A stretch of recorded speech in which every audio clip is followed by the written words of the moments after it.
બેન તો વેદ્યા છે, ચલો વેદ્યાથી પતી ગયો. પણ હું મારા છોકરાઓને લઈને ત્યાં જાતી હોત, ત્યાં એ બધું ખાતી હોત, રહેતી હોત, તો અમને પણ દુસંગ લાગતા વાર લાગત નહીં. મારા ઉપર, મારા ઘરે, મારા બિરાજતા મારા ઠાકોરજીની અસીમ કૃપા કે મને દુસંગથી દૂર કરી દીધી. કારણ કે જે ઘરમાં પ્રભુ સિવાય બીજું કાંઈ હોય એ તમને માન સન્માન આપે તોય તમને પણ આપતા જ નહોતા એ કૈલાબેન. પછી એ લોકોને હું ભારરૂપ હતી. એ લોકો ઈચ્છતા હતા કે ફઈબા જાય તો સારું, સમજદાર કો ઈશારા હી કાફી હે. મારો હાથ મારા પ્રભુએ પકડ્યો છે, અને એવો પકડ્યો છે કે હવે ક્યારેય છૂટે એમ નથી. ઓલું હિન્દી પિક્ચરનું એક ગીત છે, બન કે પથ્થર હમ પડે થે સુની સુની રાહ में, जी उठे हम जब से तेरी बाह आई बाह में, छीन कर नैनों के काजल ना जा रे. जो बन के पत्थर हम पड़े थे सूनी सूनी राह में, કરોડો વર્ષોથી વિખૂટા પડેલા આપણે પથ્થર જેવા થઈ ગયા હતા, પથ્થર જેવા. અને જી ઉઠે હમ જબ સે તેરી બાહ આઈ બાહ में, વલ્લભે મારો હાથ, હે મારા નાથ, તારા હાથમાં સોંપો. જી ઉઠે, મેંકી ગયા, પલપી ગયા. ઓલું અઠવાડિયું પાણીનું હોય કોઈ ને બગીચાને, એટલે આપણને એવું લાગે હવે કરમાઈ જશે. લોલો માળી કે ના, નહીં કરમાય, હવે હું આવી ગયો છું. એ તો અઠવાડિયું રજા ઉપર હતો ને, બધું ખોદી નાખે, પાંદડે પાંદડે બધે આમ ધોવાય એવી રીતે પાણી છાંટે. 2 દી પછી મૂળમાં પાણી છાંટે. વધારાના જે ઉગ્યા હોય ઝાડ ઓલા ખોટા, એને બધા એને કાઢી નાખે કે મૂળિયા દ્વારા એ બીજું ખાતર લઈ જતા હોય ને ખોતા વહીતા હોય. અને પછી 15 દી પછી એની અંદર આપણે કહીએ, આપણને એમ કે ફૂલ નહીં આવે, પારસ, અને પારસ આવવા માંડે, ગુલાબ આવવા માંડે, વાસંતી આવવા માંડે, કોયલ આવવા માંડે. માળીએ શું કીધું? નહીં મૂરઝાવા દો, હું આવી ગયો છું અઠવાડિયે. તો આપણો વલ્લભ કહે છે, કરોડો વર્ષોથી તમે જ વિખૂટા પડેલા પ્રભુથી કોઈએ ખોયદું નહોતું, કોઈએ તમારા હૃદયમાં ભાવ નહોતો ભર્યો.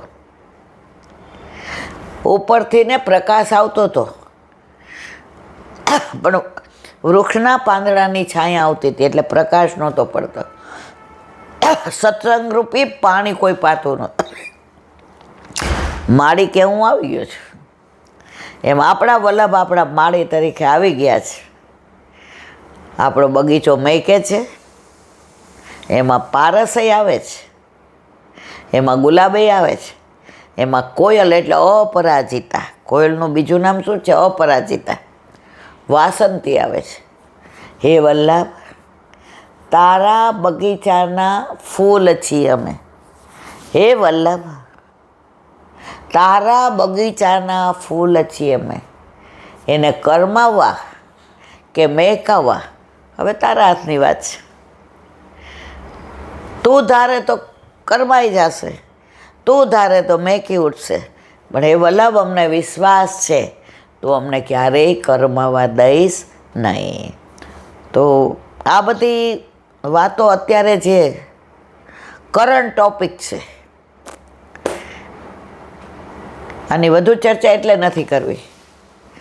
ખરેખર અત્યારે દુસંગ ચારે બાજુ એટલો બધો છે કે જે ઘરમાં 200-200 વર્ષથી ઠાકોરજી હોય ત્યાં તમે શ્રીજી બાવાના ફોટા ઉપર માતાજીના ફોટા મૂકીને ચૂંદડી, હર શબ્દો નથી મારી પાસે. પણ કળિયુગનો પ્રભાવ અને બીજું દુસ્સંગ. હવે તો કે અમે કર કરવાઈ જઈએ છીએ માતાજી, અમે શું હલું નિવેદ કરવાઈ જઈએ છીએ. ભલે ભલે, સારું થયું તમે કહી દીધું કે અમે બધું આ કરીએ છીએ. એ દીકરી આવી, ઉપવાસ કરી લીધો, કંઠી બદલાવી ને ઠાકોરજી પાસે જઈને કીધું, તારી પાસે મગાય નહીં મને ખબર છે, પણ અન્યાશ્રય તને વાગે છે. તો હે પ્રભુ, ક્યારેય એવી મારા ઉપર રૂઠતો નહીં કે હું અન્યાશ્રય કરું ને તને વાગે. એટલે ક્યારેય હવે હું મારા વતનમાંય પગ ન મૂકું, મારા પિયરમાંય પગ ન મૂકું અને તને છોડીને ક્યાંય જાવ નહીં. બોલો વલ્લભા. એક નાની વાત, આપણા આ બધાની દશા અત્યારે કળયુગમાં કેવી છે એની જે એક દાખલો આપ્યો હતો, મારા ગળે શીરાની જેમ ઉતરી ગયો. એક જંગલનો રાજા કોણ? તો સિંહનો તો કેવો વટ હોય. હવે સિંહ તો આમ નીકળે ત્યાં આજુબાજુ બધા સન્નાટો થઈ જાય અને ધારે એટલો શિકાર કરીને બેઠા બેઠા ખાય અને સિંહની બધાય ખુશામત કરે. હવે સિંહને પગમાં કોકે ગોળી મારી દીધી, એટલે હલાય નહીં, પગમાં તકલીફ હતી, ખાધા વિના તો હાલે નહીં. એણે વિચાર કર્યો, સામેથી તો કોઈ મારી પાસે શિકાર આવશે નહીં, તો મારાથી તો જવાશે નહીં, તો કરું શું? એટલે એણે શિયાળવું નીકળ્યું, એટલે દોડવા ગયો. એ કે શિયાળભાઈ, એ કે આ તો મને આ ત્રાણ મારવાનું મને શિયાળભાઈ. આની દોસ્તી નહીં હારી, પણ આવું પ્રેમથી. એ કે આ સિંહ રાજા, એ કે મારે તમારી આ દોસ્તી કરવી છે. અને બીક લાગી કે ખાઈ ન જાય ક્યાંક દોસ્તી કરીને. એ કે તમને સૌથી વધુ શું ભાવે? એ કે અખરોટ. એ કે તમારે મને આ મારા પગમાં વાગ્યું છે ને, તો મને એમ છે કે 15-20 મહિનો સુધી હું હાલી નહીં શકું. રોજ તમારે મને શિકાર કરી અને આ દેવાનો,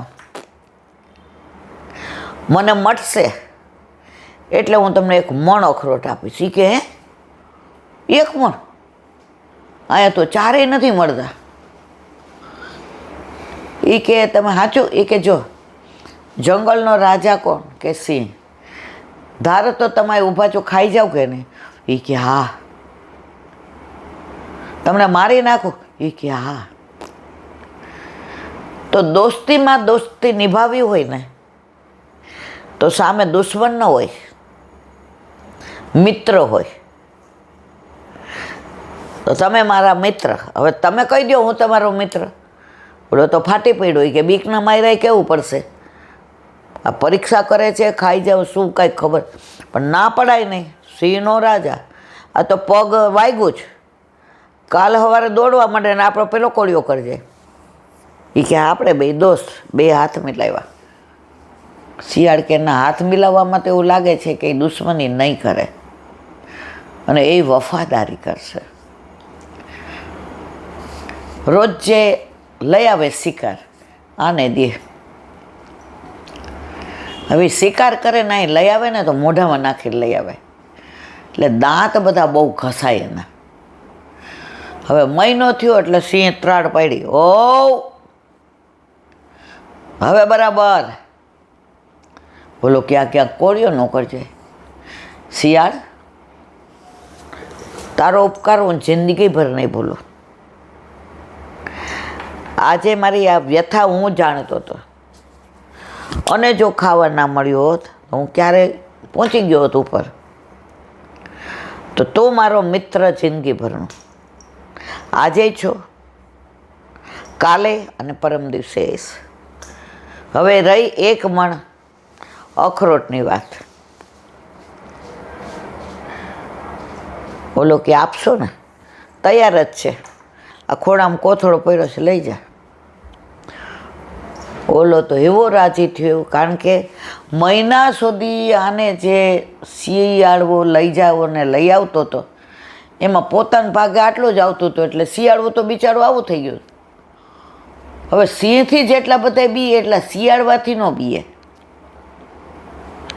એટલે રોજ આ શિકાર કરવા જાય, એ ગોતવામાં ને ગોતવામાં સવારથી સાંજ થઈ જાય, અને ન મળે તો બીક લાગે કે નહીં લઈ જાઓ તો સિંહ મારો કોળિયો કરી જશે. એટલે બીકનો માર્યો હારામાં હારો શિકાર કરીને લઈ જાય, અને ત્યાંથી મોઢામાં નાખીને લઈ આવે. તો મહિનામાં તો દાંત એવા થઈ ગયા કે ચાવવા જેવું જ ન રહ્યું. ઓલાએ તો આપ્યો કોથળો ભરીને અખરોટ, બેઠા બેઠા ખા. ઓલાએ મોઢામાં નાખ્યો, કાઢી નાખ્યો. દાંત બધાય ઘસાઈ ગયા હતા, અખરોટ ખવાય એમ નહોતું. બધી રીતે પૂરો થઈ ગયો હતો. ચારે બાજુ રખડીને દોડીને હવે શરીરમાં ત્રેવડ નહોતી. જે કે આપણા બધાની દશા એવી જ છે. આપણા ઘરમાં આપણને બધાય રાજા બનાવી દે. મમ્મી પપ્પા તમે તો આવા, મિત્ર હોય તો એ વખાણ કરે, હા તારા જેવો કોઈ મારો મિત્ર નહીં. ભાઈ ભાઈના વખાણ કરે, તું મારો આવો ભાઈ ભરત જેવો.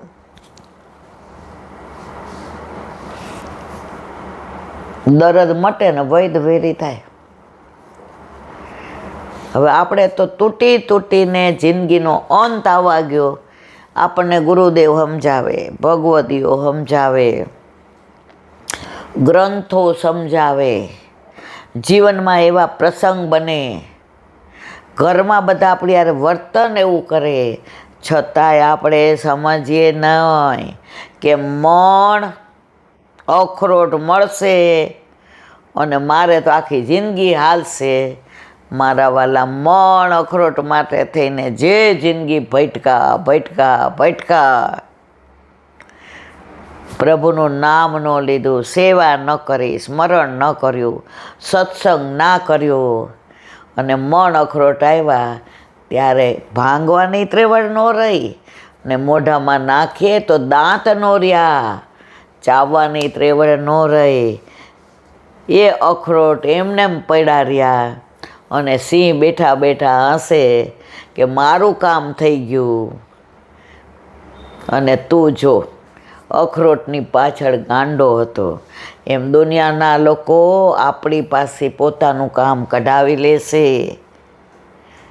જ્યાં સુધી તમે કામના છો, દુનિયામાં, કુટુંબમાં, સમાજમાં, ત્યાં સુધી બધાય તમારી વાહ વાહ કરશે. પણ જેવા નિકમ્મા થઈ ગયા પછી તમને કોઈ બોલાવશે નહીં. આજે એક વૈષ્ણવનો ફોન આવ્યો હતો કે ઈલાબેન, ગાડી લઈને જાતી રોજ દર્શન કરવા, ઠાકોરજીમાં હાથ પવિત્ર કરતી. મારા સાડી જોઈને બધા એમ કહેતા કે હા અપ ટુ ડેટ રહે છે. હવે એવી બીમાર પડી છું, પગ વયા ગયા, ઊભું જ નથી થવાતું. દીકરાઓ બાય રાખી દીધી કે આ 24 કલાક તારે જે કામ હોય આને કહેવાનું, આવીને 2 વાર જય શ્રી કૃષ્ણ કરી જાય, નથી ઠાકોરજી સુધી જઈ શકતી. તો મેં કીધું ભગવત નામ લ્યો. એ કે એ લેવાતું જ નથી, બોલવા જાઓ ત્યાં બીજા વિચાર જ આવે. પહેલાં તબિયત સારી હતી તો ભગવત નામ તો ભૂલતી નહોતી, હવે લેતી નથી. ઓલી બાઈ આગી પાછું એટલે બૂમો પાડું, છોકરાઓને બૂમો પાડું, કોઈ મારી પાસે આવતા નથી, આ મને કોઈ ખવડાવતું નથી, આ બેન. જો અંત સમય બધો આપણો રૂઆબ, બધી આપણી હોશિયારી. મારા વાલા, જ્યાં સુધી હાથ પગ હાલે છે, ઇન્દ્રિયો બધી સતેજ છે, ત્યાં સુધી ભોગના બદલે રોગ ન આવે એવી રીતે ઠાકોરજીમાં એવા તન્મય થઈ જાઓ કે ભોગ ને રોગથી દૂર થઈને પ્રભુમાં આપણો યોગ થઈ જાય. યોગ એટલે જોડાણ. અંત સમય કોઈના હાથમાં નથી. કેવી પરિસ્થિતિ હશે તમને ને મને કાંઈ ખબર નથી, પણ જ્યારે સ્વસ્થ હોઈએ ને ત્યારે એમ થાય હું કોઈ દી માંદી પડવાની નથી, મને કોઈ દી કાંઈ થવાનું નથી, હું હજી સ્વસ્થ છું, મારા હાથ પગ ચાલે છે. એક પળનો ભરોસો નથી મારા વાલા. અને ત્યારે તમે ભારરૂપ બનશો ને પછી ઘરના ઈચ્છશે હવે મમ્મી છૂટી જાય તો સારું, આપણે કરીએ તો ખરા, પણ આપણાથી જોવાતું નથી. નહીં, આપણે કરવું નથી. તો આ બધા દાખલા એટલે આપું છું મારા વાલા, તમને બધા નથી આપતી હો, હું મારી જાતને આપું છું કે ઈલાબેન બહુ હોશિયારી ન કરતા. અત્યારે આમ કેવા દોડો છો, ભલે આ દુખાવો તો છે જ, પણ કાલ સવારે સગા સંબંધી સુખના બેલી, દુઃખ પડે છે ત્યારે જાય છે મેલી.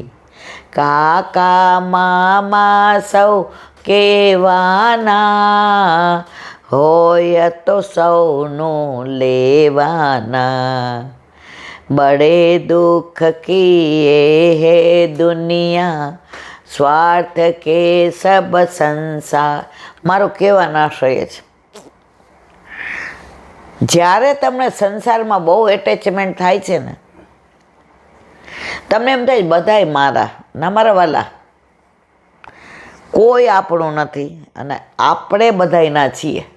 જો એક પક્ષીય પ્રેમ છે,